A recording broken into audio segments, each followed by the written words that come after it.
yang setan mencopet dari sholat seorang hamba. Kata Rasulullah, itu sholat orang munafik.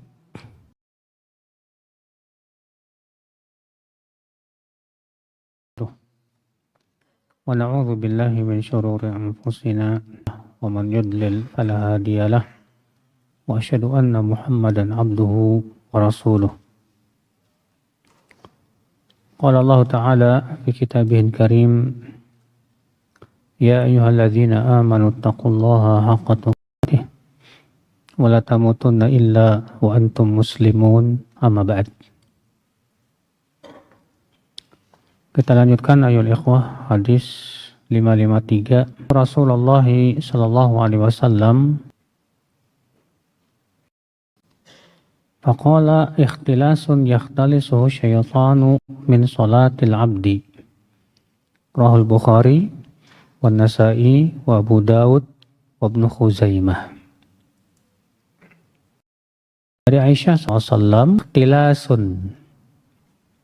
Ikhtilas itu artinya mencopet, ya, copetan. Yakhtalisu syaitan min salatil abdi, yang setan mencopet dari sholat seorang hamba. Imam Bukhari, Nasa'i, Abu Dawud, dan Ibnu Khuzaimah. Hadis ini menunjukkan saudaraku seiman bahwa menengok dalam sholat tanpa ada kebutuhan, tanpa ada keperluan, itu ya makruh hukumnya. Jumhur ulama mengatakan hukumnya makruh. Adapun kalau ada kebutuhan, maka itu boleh. Karena Nabi SAW, sebagaimana pernah saya sampaikan, ya, sholat dalam keadaan menengok. Dalam sholat subuh, waktu itu Nabi pernah suatu malam mengirim seseorang untuk berjaga di atas bukit. Ketika subuh datang, orang itu belum pulang juga. Lalu kemudian Nabi pun sholat subuh dalam keadaan menengok ke arah bukit tersebut. Ini menunjukkan, kata para ulama, boleh menengok dalam sholat bila ada kebutuhan. Adapun kalau tidak ada kebutuhan, maka tidak boleh. Ya. Hadis 554. Qala Rasulullah sallallahu alaihi wasallam, "Ma lam yaltafit fa idza sarafa wajhahu in sarafa anhu." Allah senantiasa menghadap kepada seorang hamba dalam sholatnya selama ia tidak menengok. Apabila ia menengokkan wajahnya, maka Allah pun berpaling darinya. Hadis berikutnya 555.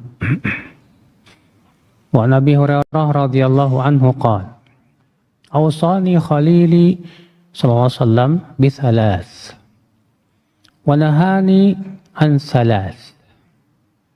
Nahani an nuqratin ka nuqratid dik wa iqa'in ka iqa'il kalb wa isnadu Ahmad Hasan."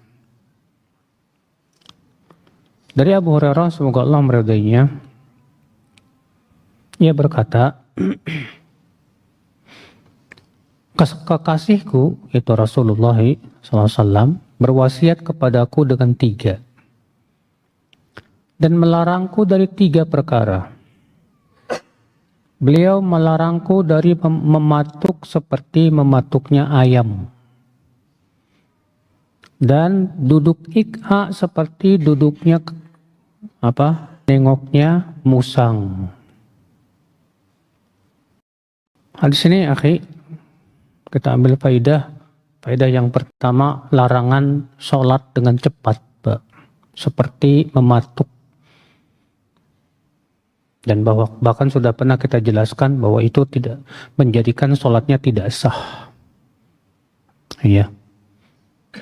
Orang yang sholatnya mematuk, kata Rasulullah, itu sholat orang munafik.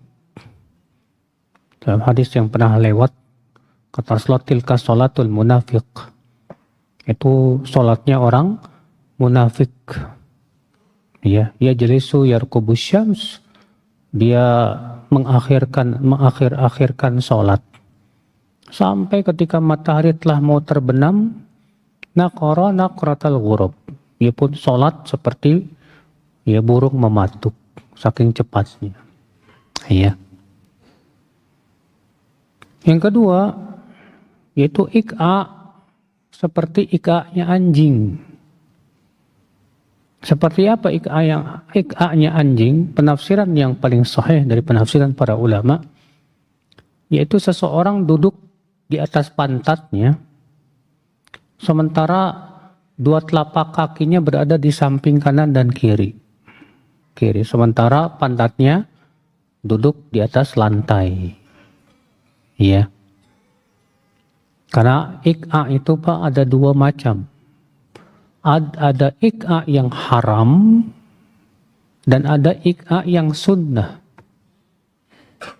Adapun ik'a yang sunnah itu seseorang duduk di atas dua tumitnya, di mana dua telapak kakinya itu diberdirikan, Mbak, lalu kemudian duduk di atas tumit, dan itu hanya ada pada duduk di antara dua sujud saja.